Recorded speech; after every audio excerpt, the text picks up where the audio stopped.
ফাতেমার মেয়ে শেহজাদকে বাবা বলে ডাক দিয়েছে, তবে কি এবার শেহজাদ তার আসল পরিচয় ফাঁস করে দিবে, নাকি এখনও সে গোলাম সেজেই থাকবে? গায়েস, দুনিয়া টাকার গোলাম নাটকের 6 নাম্বার এপিসোড কখন কবে মুক্তি পাবে তাই জানতে পারবেন আজকের ভিডিওতে। হ্যালো গাইস, কেমন আছেন প্রত্যেকেই? আশা করছি প্রত্যেকেই ভালো আছেন। বরাবরের মতো আমাদের নতুন আপডেট ভিডিওতে আবার আপনাকে স্বাগতম।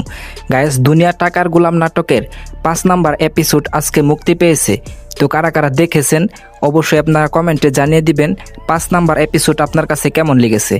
আর যারা এখনো দেখেন নাই তারা এখনই দেখে আসতে পারেন শুধুমাত্র প্র্যাঙ্কিং এন্টারটেইনমেন্ট ইউটিউব চ্যানেল থেকে। গায়েস, দুনিয়া টাকার গোলাম নাটকের 6 নাম্বার এপিসোড কখন কবে মুক্তি পাবে সেটাই আমি এখন আপনাদেরকে জানিয়ে দিব। তার আগে আমাদের চ্যানেলের যারা নতুন দর্শক রয়েছেন তারা অবশ্যই চ্যানেলটি সাবস্ক্রাইব করে দিবেন। গায়েস, দুনিয়া টাকার গোলাম নাটকের 6 নাম্বার এপিসোড মুক্তি পাবে আসছে আগামী 11 জুন ঠিক দুপুর 12টার সময়। তো আমি আবার বলে দিচ্ছি, 11 জুন বৃহস্পতিবার ঠিক দুপুর 12টার সময় শুধুমাত্র প্র্যাঙ্কিং এন্টারটেইনমেন্ট ইউটিউব চ্যানেলে। তো আজকের ভিডিওটি ছিল এই পর্যন্তই। আপনাকে ধন্যবাদ সম্পূর্ণ দেখার জন্য। আল্লাহ হাফেজ।